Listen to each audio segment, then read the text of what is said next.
Wednesday morning. We've got a few things going on today. We have a customer coming by that wants to sell a Panerai. We're also going to be preparing for Festivals of Speed that we have tomorrow. This is the Watches, Whiskey, Wheels, and Wine event in Orlando. We also have a few things coming in, a few things going out. So let's just get into the video.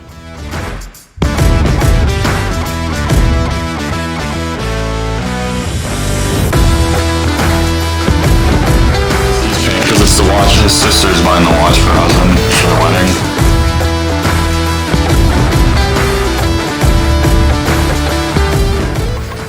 Technically, it's like, so right now, the way they, instead of having like a 1,000,003 series, the way it is now is 330, M340, M3. So they kind of eliminated. And the M3 and the M6. It's not an M3. It's like a step, it's the mid tier. Because like now it's just, you know how they used to have like 320, 328, 335, 340, having like 1,000,000 ones. Now it's just 330, M340, M3. Gotcha. Gotcha. So it's like people debate over, oh, it's a fake M car. It's like, Gotcha. Whatever. It's still fun. I gotcha. That makes sense. Yeah. My friend's gonna buy that diamond dial one. Here you go, sweetheart. he was like, I'll take it. I'm like, all right, whatever, you know. All right, so right now we are buying this Panerai. This is a GMT. Just brought this by, so I just came in and buying this right now.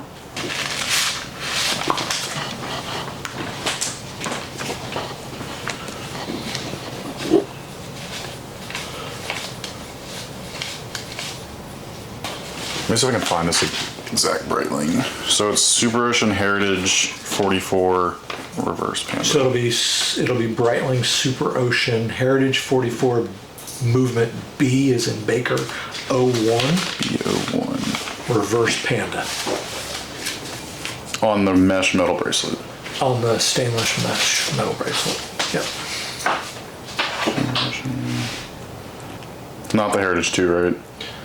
There's on the rubber. I don't have it on their website on the metal. Hey, I wouldn't wear this. You just want a plain white dial. Plain white with the black circulars on that one, and she's had a hard time finding it. It's funny that you guys are connected like that because she's everyone in the industry kind of knows each other, especially like in small areas. Like most people in the Tampa Bay area all know each other, whether they work together or not. They at least kind of know each other or know of each other. Right. So she does all my service, but I'll ask him about those dials because he's had them for a while. Maybe I can convince him to yank one and. Because she's got it. And I think the watch she's asking 15 and a half or 16 for. That sounds about right. Yeah. So. For like a 116. Yeah. I think this one's a 116.523. It's an older one, so it's like an 06. Yeah. This was like a 07, 08. Yeah. So it's gonna be the same. It's gonna be a 116.523. Yeah. Okay. But you don't remember which one yours is exactly? No. Okay. I think it's I've had it for as long as I've had the Panerai. It's right around the same time. It's like 6 years or so. Probably. Yeah, because you can't really tell them on the face. You can't really tell the difference on them. Yeah. It's just the movement and small things like the clasp. 2008's pre, or was it ceramic? Yeah, pre. Yeah. Ceramic didn't come out until 17, I want to say. Yeah. 16. I'm pretty sure it's 17 is when the ceramic ones came out. Which is the one Rolex now that's most sought after? Would you say? I mean, Panda Daytonas are still hot. Yeah. Still way over MSRP. I mean, they're still one of the higher percentage-wise over MSRP. I mean, new ones still right around 30. Used ones you can get mid-20s, but MSRP is 15, like 15-ish. Those things are still really hot. But I mean, they've chilled out a lot. I remember they were almost touching 50 at one point. Yeah, I have the Breitling Bentley, and Bentley, from what I understand, Breitling has no partnership with Bentley anymore for their. I don't think so. Because they're all moving in-house. So, which really isn't that great either. Yeah. So. That's crazy.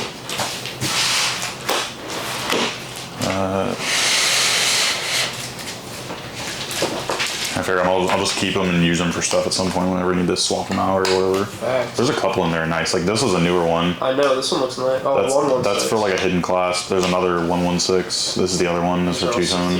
That's cool. These ones will be handy. The ones in this bag are cool. This is for a bubble back. Oh yeah, this got the pie pan dial. Yeah, that's for a bubble. I forget which reference. I have it written down somewhere, but that one's for a bubble back. These are all no dates. So these are on page us. Bubble back, no date 34, Note 8, 31, 34. Do you organize this yourself, or they come like this? No, they just came in a gallon bag. Well, I mean, some of them you can kind of tell, like, yeah, like you can tell these are all 26, like size wise. Yeah, okay, but you this can one, kind of tell this was a 116 markers. So that was a 1601. This one. So you can see what the hour markers. When you look them up, you can see the pictures. The hour markers are like the newer style, the slimmer ones. You can just tell this. These looks like this. And they have the edges here. Yeah. But if you look, I looked them all up to find all the pictures and everything to compare them to find what's for what. Those are the two ones that are nice for. Yeah, this one's nice too. The champagne's nice too. They're all marked. This one's got to be worth at least a few $100. I was looking around online. This came off of an OP. Yeah, 36. Yeah. A newish 36. Yeah, those are just. Like, I have a ton of regular. Watches and just buy dials off you. Yeah. That's why I bought them. Like, I'll just throw them in a drawer and use them at some point if someone wants to buy them, or if I have a dial that's bad I want to replace. Like, I've already used the one. This one's nice, black. This would be nice on. What's that one for 34? Dude, this one is. To be honest, yeah, that would actually look nice. It would fit, I would imagine. It's the same watch. It's a 34mm date. Yeah, honestly, that would look cooler than the champagne. Yeah. Like, they're not all perfect either. Like, this one's got some spotting and stuff, but nothing like they're all usable. Yeah, there's only like one or two that aren't like that are junk like this. So this is just one that was stripped. So you can see it's literally just blank. Nothing. Yeah, someone stripped it. They're probably gonna refinish sure it. You can upsell that to someone like blank slate, rare blank dial. Yeah. Empty dial. Should I throw this on the rubber? I'll just leave it on here. So we just got this 16233 DHS 36 in this morning.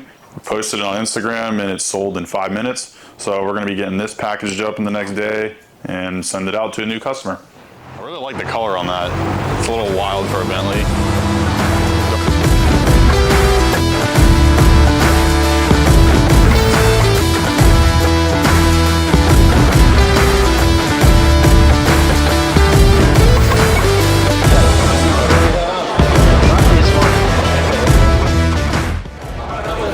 Set up here at Fields Motor Cars of Orlando for the Festivals of Speed Watches, Whiskey, Wheels, and Wine event. We brought out a lot of timepieces out tonight for everyone to take a look at. We're going to have some food, some drinks, look at some cars, and have a good night.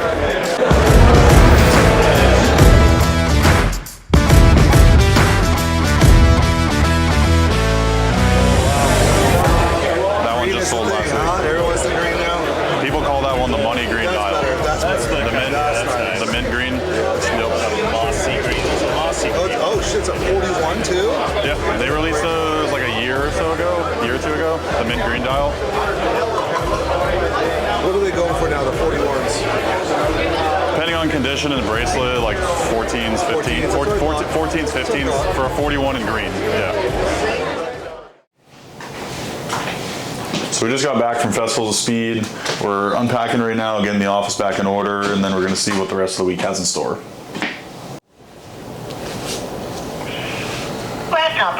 Call for extension 1 to accept. This is Gino with Vendor Timepieces. Hey Gino, it's Seth. Hey, how are you? Good. I just had a question for you. Are you still interested in my Omega Speedmaster? It's the, what was it? It was a gray dial, right? With like the newer style bezel, I want to say it was. I don't remember. I haven't seen it in a while. Yeah, it's a 2023. Yeah, it's a 2023 full set. 2023, and you've worn it a couple times, right? But it's still like pretty nice. Yeah. Yeah, it's like brand new. I wore it twice, and every time that I wore it, I took the original band off and wore it on a rubber strap. Oh, okay. It's just like brand new. Okay. Yeah, I mean, I'd be interested. I can look in a little bit. I don't remember exactly how much. And that has everything, right? The boxing cards and all that. Yeah, it's even double box. They gave me the cardboard stock box that it came in as well. The double box cards even has the original plastic wrap, booklet, everything. I would be at. I'd be at like 25 on it. I think that's right around what I was before, if I remember correctly, 2,500. is that the current market value on that? I mean, it's a little less than what I'd sell it for, obviously, because I have to be able to make something on it. But that's probably what I'd be at to buy it. They're just not as quick as a mover some of the other Speedmaster models. So we couldn't get anywhere near 38. I don't think I'd really be able to get that much. If you look to take home around 38. Yeah. Oh, because you bought that new from Omega, didn't you? Yeah, I paid $6,000 for it. I think it'd be tough for me to get there around there because some of them aren't really. There's one that sold on eBay for less than 3 actually. Like, what was it, a month ago? Yeah, because there's a lot available online for like right around $4,000, and that's not even. Then on top of that on those platforms, then you lose some of the fees. It'd be tough. I wouldn't be able to get that much really, to be honest, on it. 38. Okay. Let me take a look at this one. If you want to try and get a little more out of it, I'd suggest trying to private sell it. But if I were to buy it, I wouldn't quite be able to get that much. If you're interested in consignment, I could probably get you closer to 3 for it. But about after that, that'd be pretty much where I'd be maxed out at. Oh, okay. Well, I appreciate it, man. I just expected it to hold its value a little bit more. I haven't been checking the market price on it, but I appreciate you giving me a quote over the phone. Yeah, no problem. If anything changes or you have any other questions, you can just let me know. All right, thanks, man. I appreciate it. Yep, have a good day. So the other day I bought this, what was supposed to be a 15210 Rolex Oyster Perpetual date. This is a 34 millimeter watch, should be a sapphire quickset, but just came in and it's a 1501, so plastic crystal, non-quickset. So it's not exactly gonna work, so now I gotta call the dealer and figure out what we're gonna do.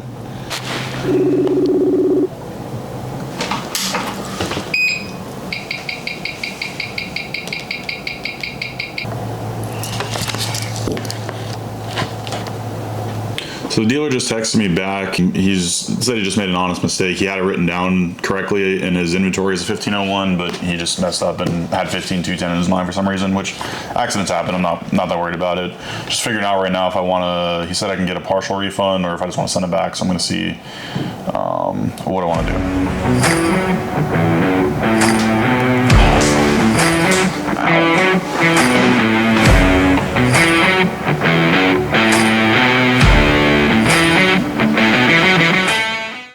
Hey, how are you? Pretty good. I'm so sorry with this bad news because this watch is beautiful. I was taking pictures of it and it showed up in a picture. You only see it though when you have an iPhone, say you have the Pro Max and you're on number 3, like Zoom. You can only really see it like that, and then I'm going to take a hit because it already doesn't have papers. It has the warranty paper in there. The booklet. Warranty paper in there, but is it stamped? I want to say it says it's open date, which says in the listing it says open date warranty papers. Yeah, if you open it up. I mean, what do you want to do? I mean, I just sent the pictures out to my jeweler to see if he could like just buff this thing out. Is it deep? No, it's just like I'm telling you, I didn't even see it.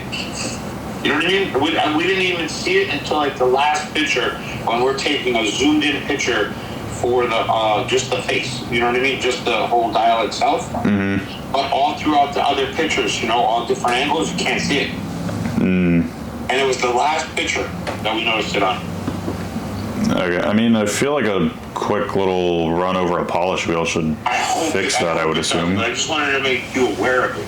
Yeah, because it doesn't look deep. I mean, it is a used watch, but I don't know. My fingernail over it, and it does. The fingernail doesn't blend. It doesn't. You don't even feel it with a fingernail. So if it doesn't catch it, it should just polish out in about like 2 seconds, I would assume. I wanted to report this to you. No, you're good. I get it. Sat down. Your watch is the first one that we're photographing today, and it had the plastic on it. You know what I mean? I opened it. I looked at it at FedEx, as in like, you know, the watch is in there. Put the box back. and put it on the we put them on the couch actually here in my office, which in an order which I need to be taken. And yours was the first one after we dropped our son off at school. I recognize that there is a small scratch. Scratch or buff or whatever. So I just want to report that to you. I'll try to go ahead and get it fixed up here, and I guess I'll be back in touch with you. Okay, that works. I mean, it should just polish out. If your nail doesn't catch it at all, I wouldn't really think anything of it. It shouldn't be anything like significant dent or. Okay. Because it's, I don't want to call you a week later and say, hey, All right, so basically what happened is I just sold a Panerai the other day to a dealer, and they just were unboxing it and taking pictures, and I guess there's a scratch on the bezel, which it is a used watch, so I'm not really sure where the concern is with that.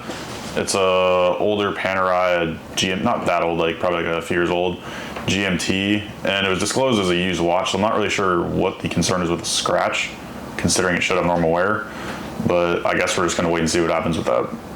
2023 box papers. Looks mint. At least Anna just said that the stuff is ready. Yo. I'm gonna go pick your date just up in a little bit. She just told me that it's done. She's just finishing up one other for me real quick, and then so probably in a couple hours it'll be done. I'm gonna pick it up from her. Okay. Did you? We talked about having crystal put in. Is it just plastic again, or was there a crystal option? Plastic one. Do you want me to ask her about sapphire? See if she can. I don't know how exactly that works. Should be able to. It's probably gonna be like 200 for that one though. I think that's what she charged. It's like 210 for a sapphire. Not that much money. It can always be done down the road if they want to swap it. All right, and then what about the link or extra link to? I have. How many extra ones do you need? Whatever kind of gets it back to like whatever 7.5 or standard. Okay, I'll check it when I get it. I have like one or two laying around here. I think that's it. So polish, new sapphire, and then the appraisal. Yeah, I have that. And sweet. So I'm gonna go. That'll probably be done in a couple. She's just finishing up my other one, and then I'm gonna go pick it up in a couple hours. I gotta go down to Sarasota later. So depending on where you're at later, or if you want to just get it tomorrow, we can figure it out. That'll work. All right. All right. See ya. See ya. Unlike what a lot of social media portrays, watch trading isn't exactly the most stress-free and easy thing to deal with. It's not even lunchtime yet, and we already had this watch come in that wasn't what it's supposed to be. I sold a Panerai to someone, came into them, and they're complaining that there's scratches on it even though it's a used watch. I'm still waiting on a refund from that lady's watch from the last video. It's been a week and a half now, still no refund. And finally, no one's answering the phones that I need to talk to go buy stuff from them and sell stuff, and today's just not the day.